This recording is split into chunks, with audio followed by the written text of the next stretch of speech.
현서야 고맙다. 목사님까지 생각해줘서. 네, 우리 교훈적이고 재미있는 우리 5분 설교 준비해 주신 우리 홍 장로님 감사를 드립니다. 우리가 이번 주에 3월 29일부터 시작되는 온라인 부모교육 AP에 대한 세미나를 했습니다.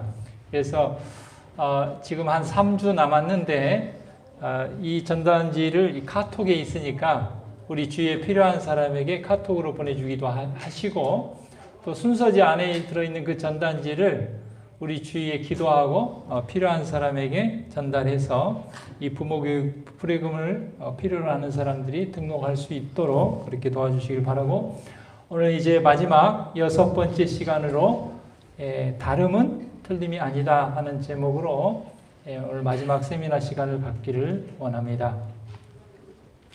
자, 이삭이 아들 둘을 낳았죠.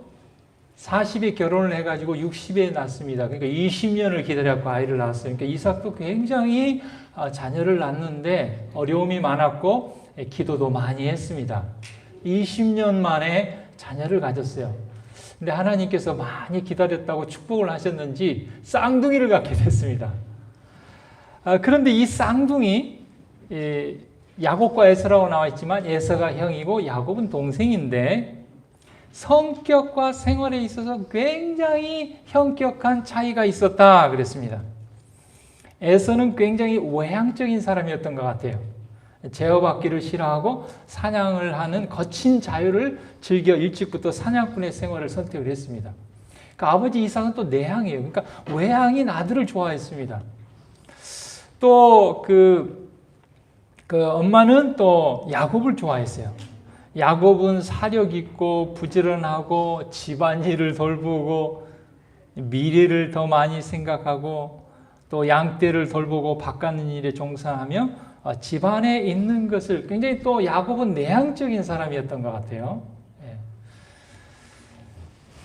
그래서 굉장히 이런 성격과 생활에서 차이가 있었는데, 그러면 성격과 생활의 차이 때문에 야곱은 예수 그리스도를 잇는 족보에 야곱이 들어가고 에서가 빠졌는가? 그렇지는 않습니다. 성격보다는 정말 예수 그리스도를 믿는 구원 문제에 차이가 있었던 것이죠. 그런 부분에서는 틀렸다 맞았다 할 수가 있습니다. 그러나 성격과 생활의 차이를 가지고 그건 다른 것이지 우리가 틀렸다고 말할 수는 없습니다. 여러분, 여기 사과만 하더라도 빨간 사과가 있고 녹색 사과가 있습니다. 빨간 사과 좋아하시는 분 내리고, 이쪽 녹색 사과 좋아하시는 분, 녹색 사과도 있고. 그렇죠. 다르죠. 다른 거예요. 나는 빨간 사과 좋아하는데 너는 왜 녹색 사과를 좋아해? 넌 틀렸어. 그렇지 않다는 것이죠. 우리는 서로 어떻게 다른지를 탐구해야 된다고 그랬어요. 저 사람은 뭘 좋아하는지,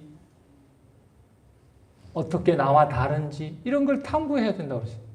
재림신도의 과정에서는 배우자가 서로의 다름에 대해서 연구해가지고 서로를 행복하게 하기 위해서 연구해야 된다, 그렇게 얘기했어요.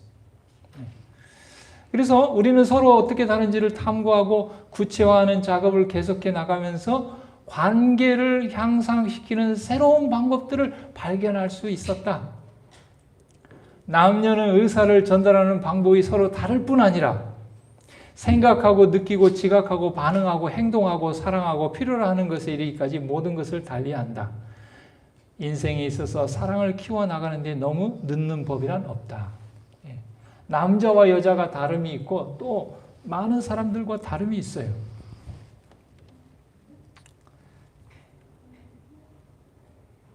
마치 좋아하는 과일이 다른 것처럼. 그래서 오늘 이제 4가지 그 지표에 대해서 살펴보려고 하는데요. 우리가 잘 들어서 아는 내용입니다. 어떤 사람은 외향적인 사람이 있고 어떤 사람은 내향적인 사람이 있어요. 제가 아는 어떤 집사님은 아주 외향적인 분이에요. 그리고 몸이 아프다고 하는데도 밖에를 나가시더라고요. 막 캠핑을 가고 어디 놀러를 가고 우리 같으면 좀 몸이 아프고 힘들면 좀 집에서 쉴 것 같은데 그분은 바깥으로 돌고 이렇게 막 사람들을 만나고 활동하면서 이렇게 에너지를 충전하는 그런 사람들. 그런 사람은 좀 외향적인 사람이라고 합니다. 반면에 내향적인 사람은 가만히 이렇게 혼자 있는 시간을 즐기는 사람이에요. 저는 좀 내향적인 사람입니다. 제가 이제 목회를 하고 설교를 하고 이렇게 막 방문을 하고 뭐 이렇게 하니까 목사님 외향적인 거 아니냐 생각하지만 저는 이제 본래 좀 내향적인 사람입니다. 그래서 혼자 있는 시간을 즐기고 이렇게 혼자 생각하고 이런 시간이 더 편해요. 이게 편하다는 거예요. 익숙하다는 것이죠. 네. 자, 회사에서 상사에게 심한 꾸중을 들었어요. 어떻게 합니까? 이제 외향적인 사람은 다른 사람을 만나서 막 수다를 떨거나 얘기를 하고 그렇게 해서 문제를 해결합니다. 저같이 외향적인 사람은 좀 혼자 생각, 왜 나 뭐라고 했지? 내가 잘못했는가? 지난번에 좀 뭐 좀 서운하게 하니까 그거 가지고 이런 거 아닌가? 그러면서 자기 스스로 이렇게 정리를 해요. 좀 남자들이 좀 그런 편이고 또 여자들은 이렇게 다른 사람과 이야기를 나누면서 문제를 해결하는 그런 다름이 있습니다. 문제를 해결하는 방법에 좀 다름이 있어요. 그래서 외향은 주의 집중이 외부에 있습니다. 내향은 내부에 있고요. 그 다음에 외향인 사람은 외부 활동과 적극적이고 내향인 사람은 내부 활동과 집중력이 있어요. 그래서 이렇게 이제 뭐 스마트폰을 발견한다든지 이렇게 어떤 연구를 해서 이런 사람들은 생각보다 내향인 사람이 많습니다. 왜 가만히 앉아서 집중해서 딱 연구를 해야 되니까. 이제 우리나라는 내향적인 사람이 굉장히 많아요. 그리고 이렇게 이제 외부 활동적이고 적극적인 사람은 좀 리더십이 있다고 해서 굉장히 우리가 이제 우리나라 사람 좀 부러워하고 그런 사람이 막 회장을 하기도 하고 반장을 하기도 하고 우리 아이들이 좀 소극적이고 내향적이고 그러면 너는 왜 이렇게 말도 없고 너 이렇게 학교 가서 질문도 하나 못하고 막 이렇게 얘기하는데 그걸 다르게 봐야지 그것이 좋다 안 좋다 옳다 그르다 이렇게 보면 안 된다는 것입니다. 다름을 서로 인정할 필요가 있습니다. 내향적인 사람은 집중해서 뭔가를 연구할 수 있고 외향적인 사람은 어때요? 활동적으로 활동하면서 또 자기 나름의 일을 하는 것입니다. 교회도 외향적인 사람이 있고 내향적인 사람이 있어요. 우리 교회는 좀 내향적인 사람이 좀 많은 편이에요. 그 다음에 이제 외향적인 사람은 다수, 굉장히 대인 관계가 넓습니다. 내향적인 사람은 굉장히 친구가 적은 대신 깊이 사귀입니다. 그래서 이렇게 내향적인 사람은 이렇게 친구가 되기가 쉽지 않아요. 금방 이렇게 쉽게 친구가 되지 않아요. 왜냐하면 신중하고 또 막 많이 깊이 생각하고 하니까. 좀 시간이 필요합니다. 외향적인 사람은 처음 만난 사람하고도 막 이 말을 트고 뭐 이렇게 아주 하죠. 그 다음에 외향적인 사람은 말로 표현하는 것이 편해요. 내향적인 사람은 글로 표현하는 것이 편하고. 외향적인 사람은 소모에 의한 에너지 충전을 하고 내향적인 사람은 비축에 의한 에너지 충전을 합니다. 외향은 사교적이고 내향은 자기 공간을 좀 좋아합니다. 외향은 여러 사람과 동시에 대화하고 내향은 1대1의 대화를 하고 정열적이고 활동적이고 조용하고 신중합니다. 그러니까 이제 에서는 정열적이고 활동적이었어요. 야곱은 조용하고 신중하고 집안일도 잘 도와주고. 우리 영민이는 외향이야 내향이야? 외향이야? 근데 그 이사하는 날 그 형 거기 막 이렇게 뭐 막 청소도 하고 잘 도와주고 그래서 나는 내향인 줄 알았더니 외향이라고 그러네요. 선입견이죠. 외향적이 좀 더 가까운 것 같아요. 그 다음에 외향적인 사람은 경험한 다음에 이해를 합니다. 내향은 이해한 다음에 경험을 해요. 저는 지하철에서 한 번도 뭘 사본 적이 없어요. 왜냐면 내가 이해를 못하니까 아무리 뭐 싸고 좋다고 해도 저거 뭔가 하자가 있을 거야. 그러니까 절대 잘 안 사요. 외향은 쉽게 알려지고 내향은 서서히 알려집니다. 자, 여기서 중요한 것은 뭐냐면 자, 내가 이 두 개를 비교해 보니까 외향인 것 같다 손 들어보세요. 외향인 것 같다. 예. 내리시고, 내가 내향인 것 같다. 내향인 것 같다. 예. 내향이 많아요. 우리 교회 내향이 많아요. 자, 근데 여기서 좀 중요한 것은 외향인 사람이 내향인 사람을 어떻게 대할 것인가. 내향인 사람의 외향인 사람을 어떻게, 이게 중요해요. 예. 예수님께서 뭐라고 그랬습니까? 남에게 대접을 받고자 하는데 남을 대접해. 이게 황금률이라고 그랬죠. 그렇죠? 내가 외향이니까 내 외향에 맞춰. 이게 아니고 나는 외향이지만 내 배우자나 우리의 자녀나 상대방이 외향이면 내가 내향인 내가 외향에 이렇게 맞춰주라 그 말입니다. 자, 그래서 외향이신 분들, 내향인 사람이 어떻게 하냐? 자, 첫 번째. 많은 표현과 활력 자체가 내향들에게 부담이 될 수 있다. 처음 만났는데 막 너무 막 친하게 하고 말을 많이 하고 그러면 내향인 사람은 좀, 저 사람이 저렇게 너무 친근하게 하고 나를 어떻게 좀 속여 먹으려고 그런 거 아닌가. 이럴 굉장히 부담스러울 수가 있어요. 예. 두 번째, 내향들에게 무엇인가를 물을 때는 즉각적인 반응을 기대하지 말고 먼저 생각할 시간을 주라. 질문을 던지면 평균 내향인 사람은 7초가 걸리고 외향인 사람은 2초가 걸린다는 거예요. 그러니까 외향인 사람이 내향인 사람한테 목사님은 과일 중에 무엇을 좋아하세요? 이렇게 물어봤으면 속으로 세야 돼요. 하나, 둘, 셋, 넷, 다섯, 여섯, 일곱. 답답하죠? 답답해도 좀 기다려야 돼요. 왜냐? 외향인 사람이 말을 못해서 그런 게 아니라 생각하느라고, 이렇게 신중하게 생각하느라고 그런 거예요. 알겠죠? 네. 세 번째, 내향형이 당신을 알고 신뢰하는 데는 시간이 필요하다는 것을 염두에 두라. 내향에게는 시간과 관계가 필요한다. 네 번째, 외향은 해서는 안 될 말을 해서 사랑하는 사람을 떠나보내고, 내향인 사람은 해야 할 말을 제때 못해서 떠나보낸다. 그랬습니다. 자, 이제 내향이 외향을 대할 때 어떻게 할 것인가? 외향들과 대화할 때 특히 중요한 이야기를 할 때는 힘있게 열정적으로 하라. 외향과 얘기할 때는 될 수 있는 한 뜸을 들이지 말고 빨리 말해라. 그러면 예를 들어서 외향인 사람이 목사님 과일 중에 뭘 좋아하세요? 그러면 어때요? 내가 좀 생각하고 대답을 했으니까 조금만 기다려. 이 말이라도 해야 된다 그 말이에요. 근데 그 말도 안 하고 그냥 7초를 가만히 이러고 있으면 외향인 사람이 얼마나 답답하겠어요. 네? 나를 무시하는 거예요. 이럴 수가 있어요. 그러니까 중간에 내가 좀 생각하고 있으니까 조금만 7초만 기다리라고 이렇게 그 얘기를 해야 돼요. 세 번째, 외향으로 하여금 마음대로 자기 생각을 표현하도록 해줘야 된다. 외향들은 생각을 말로 표현하지 못하게 하면 생각하기가 어렵다. 예를 들면 엄마 아빠는 내향이에요. 근데 아이는 외향이에요. 근데 막 유달리 말도 많고 막 이렇게 야, 너 좀 조용히 좀 해줘. 뭐 이렇게 남자애가 이렇게 말이 많아? 이렇게 하면 그 아이는 생각을 못한다고요. 그 외향인 아이는 뭐예요? 마음대로 자기 생각을 표현할 수 있도록 기회를 주라고 합니다. 왜냐하면 표현하면서 생각하니까. 그러니까 내향인 사람은 나는 생각한 뒤에 표현하는데 아들은 막 생각도 안 하고 막 표현을 하니까. 근데 표현하면서 생각한다는 걸 이해해 줘야 된다고 말입니다. 그러니까 다르다고 생각해야지. 아유, 별종이 우리 집에 별종이 들어왔어. 왜 이렇게 남자애가 말도 많고 막 이렇게 부잡스럽고 그런지 모르겠어. 좀 그렇게 하지 마시고.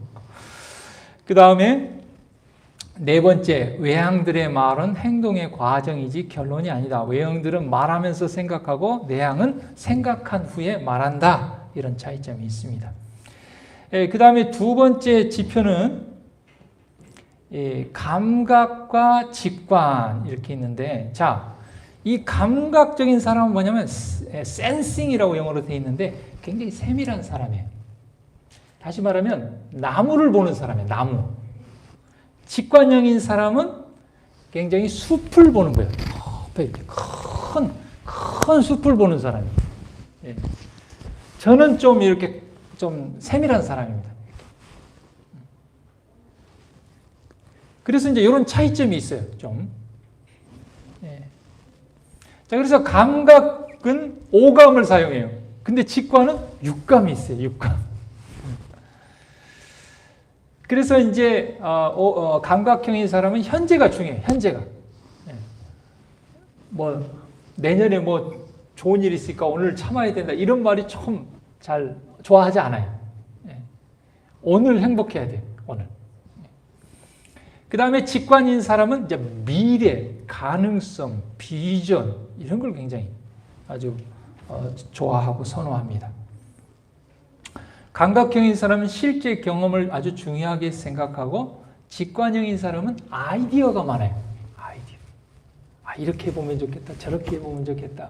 이러면 어떻겠어요? 저러면 어떻겠어요? 굉장히 아이디어가 많아요. 그러면 이제 감각형인 사람은 그러죠. 그거 어떻게 해봤어?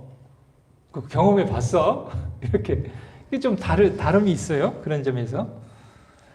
사실적이고 구체적이에요. 나무를 봅니다. 직관형인 사람은 상상적이고 영감적이에요. 감각은 실태를 파악하고 직관은 가능성과 의미를 추구합니다. 감각은 현실을 수용하고 직관은 미래를 지향합니다. 감각은 일처리가 정확하고 철저하고 직관은 일처리가 신속하고 비약적입니다. 감각은 일관성이 있고 일상성이 있고 직관은 변화와 다양성이 있어요. 감각은 사실적인 사건 묘사를 선호하고 직관은 비유적 암시적인 묘사를 선호합니다. 감각은 관례를 따르는 경향이 있어요. 그래서 저는 직원회 할 때마다 항상 묻습니다. 장로님, 이 문제를 예전에 있는 목사님 있을 때는 어떻게 처리했습니까? 관례를 물어요. 그런 다름이 있어요. 그 다음에 이제 이 직관적인 사람은 어때요? 장로님, 지금까지 그렇게 해왔더라도 이번에는 좀 이렇게 한번 좀 시도해 보시게요. 그러면은 이런 그 직관적인 담임 목사님이 의장을 하고 있는데 감각적인 이런 관례를 따르는 것을 선호하는 직원들이 대다수이면 어때요? 목사님, 관례가 있는데 왜 관례를 안 따르고 무조건 새로운 시도만 하려고 하세요? 이렇게 하면 굉장히 충돌이 있겠죠. 그래서 그 서로 다름을 좀 이해할 필요가 있습니다. 그래서 이제 이 감각은 가꾸고 기르고 양육하고 이런 걸 선호하고 이제 직관형인 사람은 막 씨를 뿌리는 거예요. 그래서 성경에도 보면 고린도서에 뭐라고 그랬습니까? 어떤 사람은 씨를 뿌리고 어떤 사람은 물을 주고 어떤 사람은 가꾸고 어떤 사람은 추수를 하고 그러나 모든 것을 역사하시는 분은 하나님이다 그랬죠. 그 감각형인 사람은 나무를 보려는 경향이 있고 직관형인 사람은 숲을 보려는 경향이 있습니다. 자, 나는 좀 이쪽 감각적인 것 같다. 손 들어보세요. 감각적이 가까운 것 같다. 내리시고 우리 그러니까 김 기장님이 좀 감각적인 거라 확실히 이발을 하시되 꼼꼼하게 잘 하시는 것 같아요. 자, 그 다음에 직관적인 것 같다. 예, 박성주 장로님. 혼자입니까? 예. 자, 그럼 여기서도 참 중요한 것은 뭐냐면 이 감각적인 사람이 직관적인 우리 박성주 장로님을 대할 때 어떻게 대하냐? 직관형과 이야기할 때는 그들의 창조적 상상력을 높이 평가해 주라. 그것을 무시하면 상처받고 대화가 단절될 수 있다.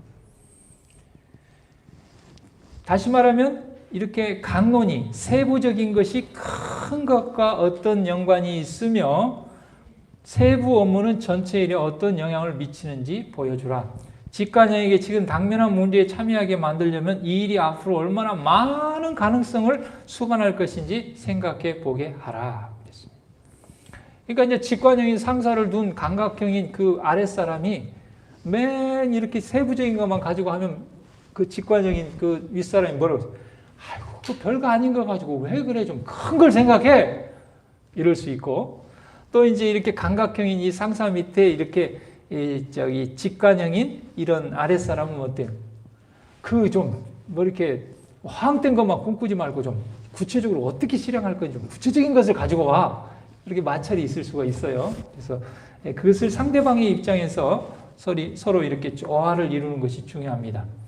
자, 반대로 우리 박성주 장로님처럼 직관형인 분이 저 같은 감각형인 사람을 대할 때 어떻게 하는가? 사실을 진술할 때는 막연하게 하지 말고 명료하고 구체적으로 이야기하라. 많은 정보보다는 확실하고 구체적인 것을 직접적으로 이야기하라. 감각형을 설득하고자 할 때는 일의 현실성과 실제적 데이터를 보여줘라. 저 같은 경우는 데이터를 딱 보면은 굉장히 이렇게 뭡니까? 설득을 당해요. 그러니까 지하철에서 그 물건 파는 사람이 데이터를 가지고 이렇게 하면 내가 뭐라도 하나 샀을 거예요. 근데 데이터는 안 보여주고 그냥 무조건 싸고 좋다 그러니까 안 사죠. 그 다음에 네 번째, 어떤 변화를 시도할 때는 그 변화가 기존의 방식에서 조금씩 바뀌어온 것이지 결코 전면적인 변화가 아님을 보여주라. 감각형은 이미 이루어져 있는 상태를 존중한다. 자, 이 그림 보셨습니까? 자, 그림 한번 보세요. 자, 그림 봤어요? 자, 우리 영민이 앞에 앉아. 영민이는 감각 쪽이에요? 직관 쪽이에요? 감각? 아까 그림 본 것 중에 기억나는 거. 시드니 거기 오페라 하우스 중에 뭐가 기억에 남아요?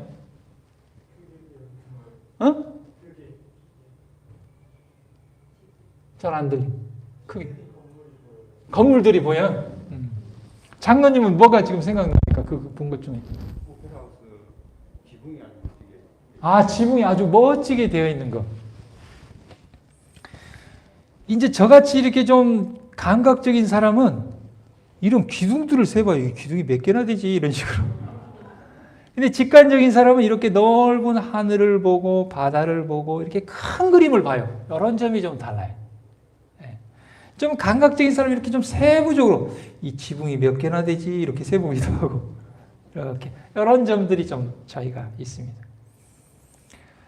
그 다음에 이제 행동 양식이 있어서 사고형과 감정형. 사고형 보세요. 한쪽에는 저울을 들고 한쪽에 칼을 딱 들고 있죠. 예. 어떤 것이 옳으냐 딱 좀 판사 같은 성향이죠. 판사 딱. 그 다음에 감정형인 사람은 어때요? 옳고 그르고보다는 좋다 안 좋다 이렇게 좀 관계를 아주 중요하게 생각합니다.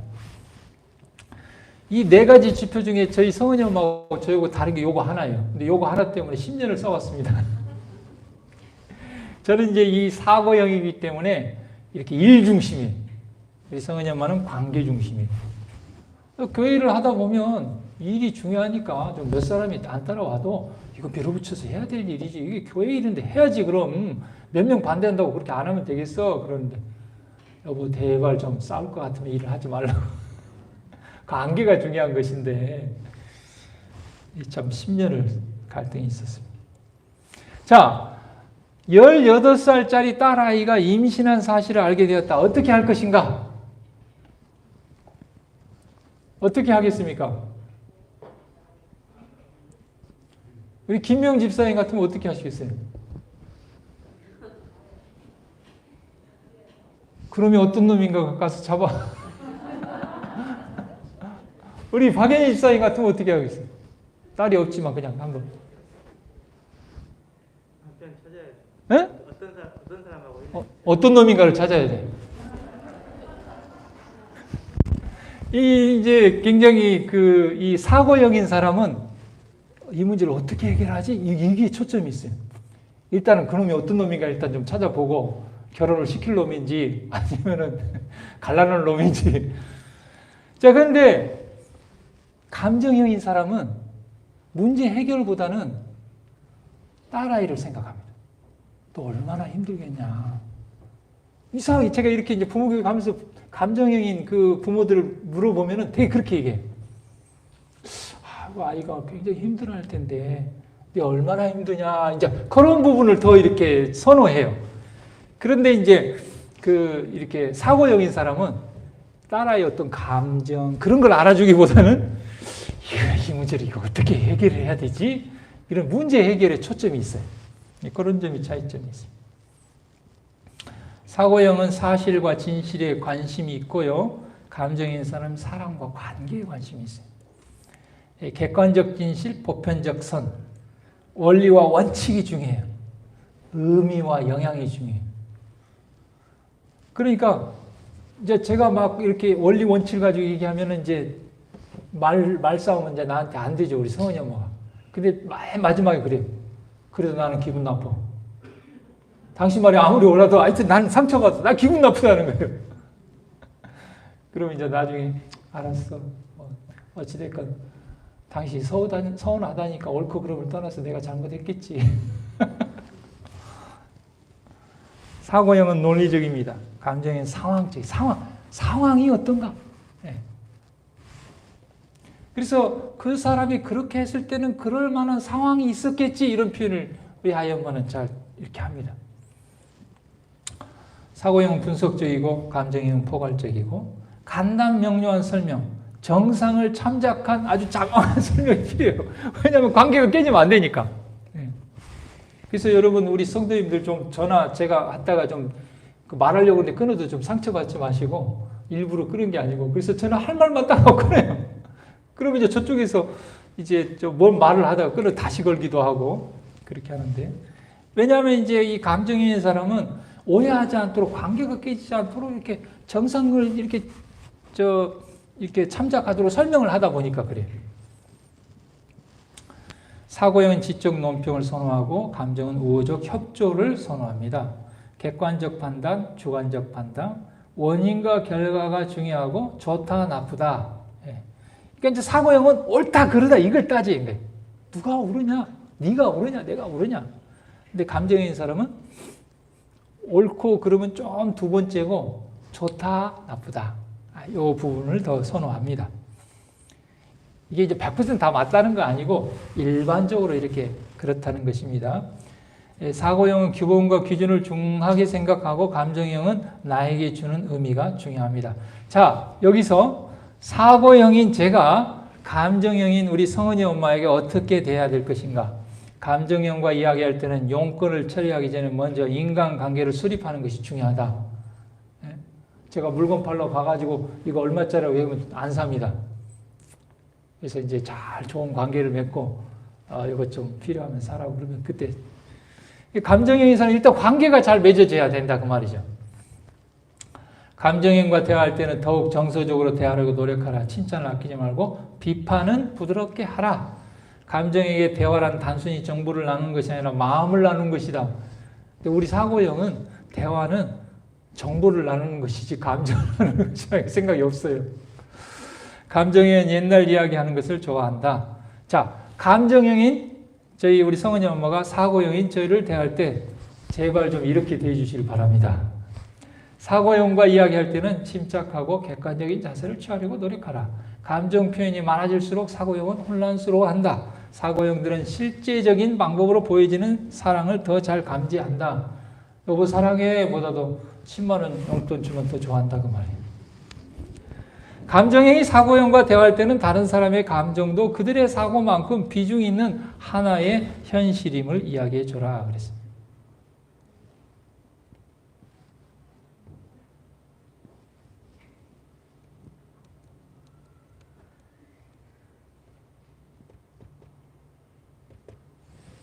제가 이 동영상을 하나를 준비했는데 동영상이 안 나와버리네요.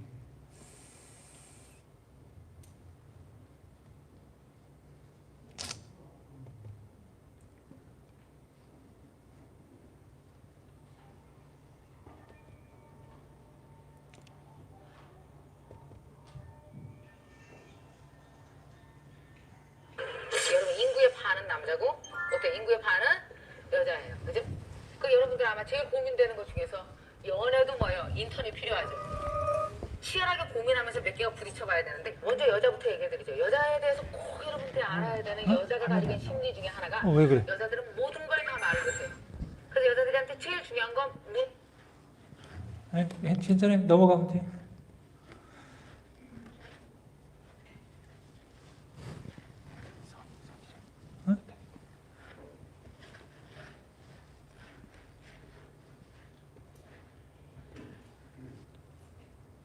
자, 마지막 지표를 좀 보겠습니다. 이 라이프 스타일, 이 판단과 인식. 자, 교회에서 여러분 사는 마을에서 1박 2일로 소풍을 가기로 했어요. 만약에 내가 계획을 세운다면 여러분 어떻게 계획을 세우겠습니까?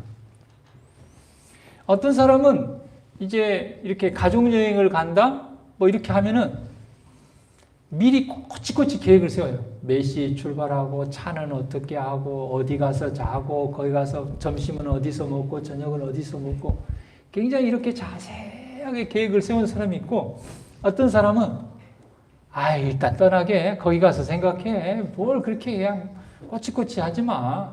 거기 가서 또 이러면 이게 좋으면 이렇게도 하고 저것이 좋으면 저렇게도 할 수 있는 것이지. 이렇게 이제 그런 차이점이 있어요. 그래서 이제 판단형인 사람은 아주 체계적이에요. 인식형인 사람은 좀 자율적이에요. 자유분방해요. 저는 이제 또 판단형이거든요. 그러면 이제 교회에서 이번에 일요일 날 무등산으로 등산 갑시다. 그러면 난 무등산 꼭 가야 돼. 직원에서 그렇게 결의했으니까. 근데 이제 이쪽 인식형인 사람은 아이고 무등산 좀 사람도 많이 몰리고 코로나도 위험하고 한데 지리산 갑시다 그래요. 그럼 우리는 좀 불편해. 근데 이제 인식형인 사람은 아이고 상황에 따라 이럴 수도 있고 저럴 수도 있지. 꼭 직원에 딱 결정했다고 꼭 그렇게만 해야 되냐. 직원에서 결의했으면 뭐 결의된 대로 해야지. 천재지변이 나더라도. 이런 점이 좀 차이점이 있습니다. 그래서 판단형인 사람은 정리 정돈을 잘하고 아주 계획적이에요. 인식형은 상황에 맞추는 개방성이 있어요. 판단은 의지적 추진, 인식은 이해로 수용합니다. 판단은 신속한 결론, 인식은 유의자적 하는 경향이 있고, 판단은 통제와 조정, 인식은 융통과 적응, 판단은 분명한 목적의식, 인식은 목적과 방향이 변화될 수 있다. 다양하다 그 말이죠. 다양성이 있고. 분명한 방향감각, 환경에 따른 변화, 뚜렷한 기준과 자기 의사, 결론보다는 과정을 즐긴다. 자, 나는 판단형인 것 같다. 판단형인 것 같다. 예, 우리 이천수 장로님, 우리 박 장로님, 김명 집사님. 그 다음에 인식형인 것 같다, 나는 좀. 조 집사님, 윤 장로님. 맞아, 윤 장로님 그런 것 같아. 그러니까 윤 장로님 나오고는 부딪힐 소지가 커요. 그러면 김수경 집사님은 그러니까 저 부부도 좀 자주 봐봐요. 자주 싸운다. 자, 그런데 중요한 것은 이겁니다. 자, 판단형인 김수경 집사님이 인식형인 윤 장로님을 대할 때 어떻게 대해주면 좋을 것인가? 인식형과 어떤 일정을 정할 때는 판단형의 시간보다 여유 있게 시간을 배정하라. 우리는 딱 50분 수업, 10분 쉬고 막 이렇게. 근데 이제 장로님은 이제 10분이 지났는데도 안 들어오죠. 좀 다른 거 볼일 보느라고. 그 여유 있게. 아유, 장로님, 한 15분 늦어도 돼요. 이렇게 좀 여유 있게 줘야 되는데, 좀 이제 판단형의 사람 딱 끊고 맹게 딱 이렇게 해가지고, 거기서 1분만 늦어도 막, 왜 1분 늦었냐고 막 이렇게 하고. 그러면 이제 싸움이 되죠. 인식형은 상황 변화에 따라 유연성 있게 대처하는 것을 자연스러워하는 거예요. 이게 다른 것이지 그렇게 하면 안 돼 이러면 안 되잖아요. 그렇죠? 마지막 순간에 변경 사항이 있을 수 있다는 것을 예상하고 또 그것을 허용하는 분위기에서 의사결정을 하라. 자, 우리 인식형인 장로님이 판단형인 저나 우리 김수경 집사님을 대할 때 꼭 이렇게 대해 주십시오, 장로님. 인식형은 뭐 안 한다고요? 뭐라고 그랬어요? 잘한다고요? 네, 감사합니다. 인식형은 판단형과 대하기 전에 의사결정을 할 준비를 하고 있어야 한다. 왜냐하면 판단형은 빠른 결정을 원하기 때문에. 판단형과 함께 어떤 일을 계획했는데 만약 일정을 변경할 경우가 생기면 반드시 얘기해 주세요, 장로님. 일정 변경될 거라고 말도 없이 변경하지 마시고. 그렇지 않으면 자신을 무시한다고 생각한다. 무시하는 게 아니거든요. 무시하는 게 아닌데. 판단형은 다가올 상황에 대해 사전에 알기를 원한다. 그러니까 장로님 누가 와서 돈 꿔달라고 그러면은 그 꿔주기 전에 미리 얘기하세요, 집사님한테요. 12 사도들은 습관과 성격이 매우 상이했다고 그랬어요. 12 사도는 각각 달랐어요. 습관이 다르고 성격이 달랐어요. 그들은 시험과 불만과 의견의 차이가 있었어요. 예수님 밑에 같이 늘 따라다녔는데도 그 제자들이 뭐가 있어요? 의견이 차이가 있었어요. 그러나 그리스도께서 마음에 거하실 때에는 알력이 있을 수 없었다. 다르기 때문에 알력이 있어서는 안 되는 거예요. 다른 것 때문에 알력이 있다. 그건 뭐예요? 우리의 마음에 예수 그리스도가 없기 때문에 그래요. 우리 마음에 예수 그리스도가 있으면 어때요? 다른 것을 인정하고 나 위주로 생각하기보다는 상대 위주로 생각하는 거예요. 그러니까 알력이 있을 수가 없죠. 근데 예수 그리스도가 우리 마음에 없으면 어때요? 나는 이걸 좋아하는데 좀 왜 이렇게 안 맞춰주는 거야? 알력이 있는 것이죠. 분쟁이 있는 것이죠. 갈등이 있는 것이죠. 그리스도의 사랑은 피차에 사랑하도록 이끌며 주의 교훈은 제자들을 단합하게 하여 한 마음과 한 정신이 되게 할 것이다. 여러분, 무지개 색깔이 그냥 빨간색이면 예쁩니까? 파란색만 있으면 예쁩니까? 빨주, 노초, 파남보 7가지가 있는데 딱 조화를 이루니까 이쁘죠? 그렇죠? 아이고 나는 빨간색 좋아하는데 좀 무지개 뭐 파란색이 왜 들어있어 저거 무지개도 아니야. 그렇지 않다는 것이죠. 우리는 다 우리의 가정이든지 우리의 직장이든지 우리 교회든지 다 빨주, 노초, 파남보가 있어요. 달라요. 그러나 예수 그리스도께서 우리의 마음에 있으면 우리는 잘 조화돼서 아름다운 무지개를 통하여 하나님의 사랑을 표현할 수 있다는 것이죠. 그리스도는 위대한 중심이므로 그들이 그 중심에 접근하는데 정비례하여 피차 간에 밀접하게 될 것이다. 그랬습니다. 이 동영상이 오늘 다 안 되네. 하나님을 위하여 일하는 모든 사람은 마르다와 마리아의 특성을 겸한 것, 곧 즐겨 봉사하는 특성과 진리를 진정으로 사랑하는 특성을 소유해야 된다. 마르다는요, 굉장히 내가 볼 때 마르다는 외향적이에요. 에서처럼. 그래가지고 막 활동적이고 봉사하고 막 이런 걸 좋아해요. 마리아는요, 차분히 앉아서 말씀 보고 기도하고 이런 좀 정적인 거 이런 걸 좋아해요. 그런데 이 두 가지의 특성이 겸해야 된다 그랬어요. 그리스도의 사역에는 주의성 깊고 정열적인 일꾼이 필요하다. 마르다와 같은 사람들에게 활동적인 종교 사업에 저희 열심을 당할 넓은 분야가 있다. 그러나 그들로 먼저 마리아처럼 예수의 발 앞에 앉게 하라. 근면과 기민성과 정력이 그리스도의 은혜로만 성화되게 하라. 그리하면 그 생애는 선을 위한 무적의 능력이 될 것이다. 그럼 내가 마르다와 같은 성향이 있으니까 마르다와 같은 성향을 가진 사람을 마르다가 예수님 지금 손님 와가지고 예수님 와서 지금 음식장만 하고 바빠 죽겠는데 예수님 앞에 앉아서 저렇게 말씀만 본다고 친교 모임만 한다고 저렇게 했는데 저러면 되겠습니까? 그러면 안 된다. 이렇게 예수님께서 뭐라고 그랬어요? 아니다, 마르다야, 너 왜 그렇게 막 분주하게 활동하느라고 그러냐? 너무 많이 그렇게 하려고 하지 말고 정말 한 가지라도 족하니 먼저 내 앞에 와서 무릎 꿇고 말씀을 들어라. 그렇게 얘기하셨지 활동적인 마르다의 활동이 잘못됐다고 얘기한 것이 아니에요. 예수님은.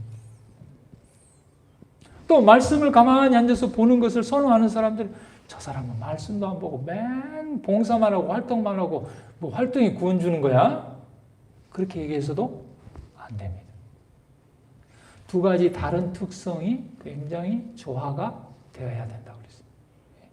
그래서 먼저 하나님 앞에 나가서 겸손하게 말씀을 듣고 활동적으로 종교 사업에 열심을 내는 사람이 오늘날 이 마지막 시대에 필요하다. 마르다와 마리아의 특성을 겸한 사람이 필요하다 그랬어요. 근데 나는 마르다 같은 성향이 더 강해요. 그럼 어때요? 마리아 같은 사람을 이렇게 보면서 이렇게 배우는 거죠. 나는 마리아와 같은 성향이 강해요. 그러면 어때요? 마르다 같은 사람이 틀렸다고 얘기하지 않고 참 저런 점도 참 좋은 점이네 하면서 같이 배우는 것이죠. 그래서 서로 조화를 이루는 것입니다. 그래서 다른 것이지 틀린 것이 아니다 하는 제목으로 우리 6번째 시간을 했습니다. 하여튼 기도하시고 3주 남았는데